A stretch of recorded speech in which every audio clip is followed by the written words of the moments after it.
Hi all friends, welcome to MTM Political Talk. നമ്മൾ ഇപ്പോൾ ഉപതെരഞ്ഞെടുപ്പിന്റെ ചൂടിലാണല്ലോ. നിലമ്പൂരത്തെ സ്ഥാനാർത്ഥി വിശേഷങ്ങളാണ് നമ്മൾ സ്ഥിരമായി ചർച്ച ചെയ്തുകൊണ്ടിരിക്കുന്നത്. അതേക്കുറിച്ചുള്ള വീഡിയോകൾ നമ്മൾ ഇതിനു മുൻപും ഒരു ദിവസങ്ങളിൽ 2 വീഡിയോ വരെ ചെയ്തു. പല വീഡിയോകളിലും സ്വതന്ത്ര സ്ഥാനാർത്ഥികളുടെ കടന്നുകയറ്റത്തെക്കുറിച്ചും സ്വതന്ത്ര സ്ഥാനാർത്ഥികൾ നിലമ്പൂർ മണ്ഡലം വാഴുന്നതിനെ കുറിച്ചും ഒക്കെ വാതോരാതെ നമ്മൾ സംസാരിച്ചുകൊണ്ടിരിക്കും. ന്യൂസ് ചാനലുകളൊക്കെ സ്വതന്ത്രർ എങ്ങനെ നിലമ്പൂർ വാഴും എന്നതാണ് ചർച്ച ചെയ്തിരുന്നത്. രാഷ്ട്രീയ പാർട്ടികൾക്കോ മുന്നണികൾക്കോ പ്രാധാന്യം നൽകാത്ത ഒരു ഉപതെരഞ്ഞെടുപ്പാണെന്ന് പോലും നമ്മൾ സംശയിച്ചു പോയിക്കൊണ്ടിരുന്നു. തീർച്ചയായും നിലമ്പൂർ മണ്ഡലത്തിൽ സ്വതന്ത്ര സ്ഥാനാർത്ഥികൾ ഇല്ലാത്ത ഒരു തെരഞ്ഞെടുപ്പാണ് ഇപ്രാവശ്യം നമ്മൾ വീക്ഷിക്കാൻ പോകുന്നത്. ശക്തിയേറിയ മുന്നണി മത്സരം ആണ് നിലമ്പൂരിൽ കാഴ്ചവെക്കാൻ പോകുന്നത്. തീർച്ചയായും LDF-ന്റെയും UDF-ന്റെയും മുന്നണി സ്ഥാനാർത്ഥികളാണ് നിലമ്പൂരിൽ ഇപ്രാവശ്യം ജനവിധി തേടുന്നത്. സ്വതന്ത്ര സ്ഥാനാർത്ഥികൾ തികച്ചും ഔട്ടായിരിക്കുകയാണ്. ഈ വിഷയമാണ് ഇന്ന് നമ്മൾ വളരെ ഗൗരവമായി ചർച്ച ചെയ്തുകൊണ്ടിരിക്കുന്നത്.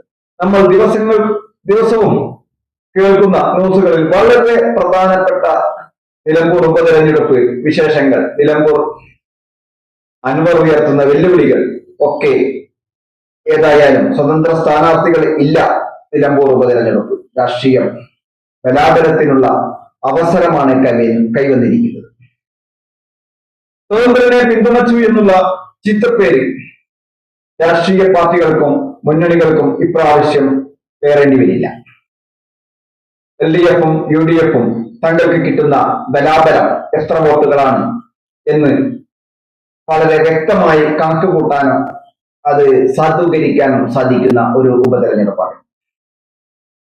ഒരു വിധത്തിൽ പറഞ്ഞാൽ സ്വതന്ത്ര സ്ഥാനാർത്ഥികളില്ലാത്ത ഈ ഉപതെരഞ്ഞെടുപ്പ് ഒരു രാഷ്ട്രീയ കേരളത്തിന് ഒരു ഐശ്വര്യം തന്നെയാണ്. ഏത് മുന്നണിക്കാണോ മുൻതൂക്കം വരുന്നത് അവർ വിജയിക്കട്ടെ. സ്വതന്ത്രരുടെ ഇത്തരം വാദഗതികൾക്ക് രാഷ്ട്രീയത്തിന് പ്രശസ്തി കൊടുക്കാതിരുന്നത് വളരെ ഒരു നല്ല കാര്യമാണ്. തീർച്ചയായും ഒരു മുന്നണിയിൽ നിന്ന് മറ്റേ മുന്നണിയിലേക്കുള്ള ചാഞ്ചാട്ടം അത് അവസാനിക്കും. ഇനി ചാഞ്ചാടുന്നവർക്ക് ഒരു ദീർഘവീക്ഷണം നടത്തേണ്ടി വരും. കാരണം ഈ ചാഞ്ചാട്ടത്തിൽ വലിയ പ്രതീക്ഷകളില്ല എന്ന് അവർ ചിന്തിച്ചു തുടങ്ങും. തീർച്ചയായും LDF-ന്റെ സ്വരാജും UDF-ന്റെ ഷൗക്കത്തും നല്ല മത്സരം കാഴ്ചവെക്കുവാൻ നിലമ്പൂർ മണ്ഡലം സാക്ഷ്യം വഹിക്കും എന്ന് തന്നെയാണ് ഇതുവരെയുള്ള റിപ്പോർട്ടുകളൊക്കെ അനുസരിച്ച് നമ്മൾ മനസ്സിലാക്കുന്നത്. നിലമ്പൂർ മണ്ഡലത്തിലെ 70% വനപ്രദേശമാണ്. ബാക്കി 30% പ്രദേശത്തു കൂടിയാണ് ഇപ്പോൾ തിരഞ്ഞെടുപ്പ് നടക്കുന്നത്. വളരെ കുറഞ്ഞ ജനസംഖ്യയാണ് ഈ നിലമ്പൂർ ഉപമണ്ഡലത്തിൽ തിരഞ്ഞെടുപ്പ് നടക്കുന്ന മണ്ഡലത്തിലുള്ളത്. തീർച്ചയായും നല്ലൊരു മത്സരം നിലമ്പൂരിൽ ഈ സ്വതന്ത്രർ ഇല്ലാത്ത കാരണം കാഴ്ചവെക്കാൻ സാധിക്കുമെന്ന് തന്നെയാണ് രാഷ്ട്രീയ നിരീക്ഷകരും രാഷ്ട്രീയ കേരളം വീക്ഷിക്കുന്ന മുഴുവൻ ചർച്ചകളിലും TV ചാനലുകളിലും എല്ലാ ചർച്ചകളിലും അന്തിച്ചർച്ചകളിലും ഒക്കെ നമ്മൾ കേൾക്കുന്നത്. സ്വതന്ത്രർ ഇല്ലാത്ത ഒരു നല്ല തിരഞ്ഞെടുപ്പ്, മുന്നണികൾ മാത്രം മത്സരിക്കുന്ന ഒരു നല്ല തിരഞ്ഞെടുപ്പ്.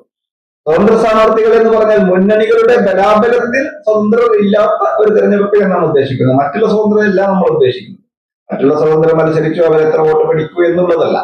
സ്വതന്ത്രർ ഇല്ലാത്ത ഒരു തിരഞ്ഞെടുപ്പ്, സ്വതന്ത്രർ പിന്തുണക്കാത്ത രാഷ്ട്രീയ മുന്നണികൾ പിന്തുണക്കാത്ത ഒരു തിരഞ്ഞെടുപ്പ്, അതിന് നമുക്ക് സാക്ഷ്യം വഹിക്കുവാൻ ഒരു ഭാഗ്യം സിദ്ധിച്ചു എന്ന് തന്നെ നമുക്കത് അടിവരയിട്ട് പറയേണ്ടി വരും. തീർച്ചയായും നിലമ്പൂർ മണ്ഡലത്തിൽ ഏത് മുന്നണിയാണോ വിജയിക്കുന്നത് എന്നതിലല്ല പ്രശസ്തി.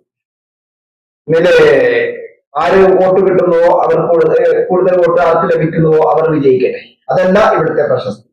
നിലമ്പൂർ മണ്ഡലത്തിൽ മുന്നണികൾ പിന്തുണക്കുന്ന സ്വതന്ത്രർ ഇല്ല എന്നുള്ളതാണ്. തീർച്ചയായും അത് നല്ല സൂചനയാണ്.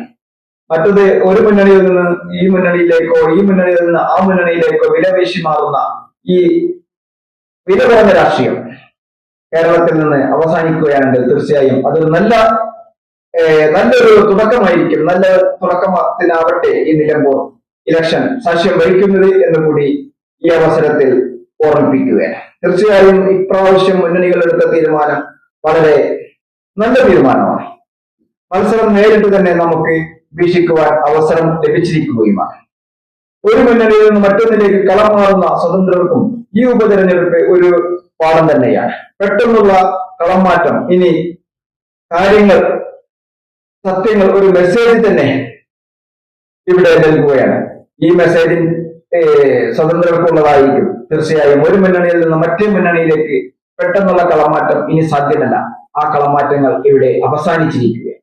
ഈ നിലമ്പൂർ ഉപതെരഞ്ഞെടുപ്പോടുകൂടി സ്വതന്ത്രരുടെ വിലപേശലും മറ്റ് മുന്നണികളിൽ നിന്നുള്ള വിലപേശലും അവസാനിച്ചിരിക്കുകയാണ് എന്ന് തന്നെയാണ്. ഇതൊരു നല്ല മെസ്സേജാണ്.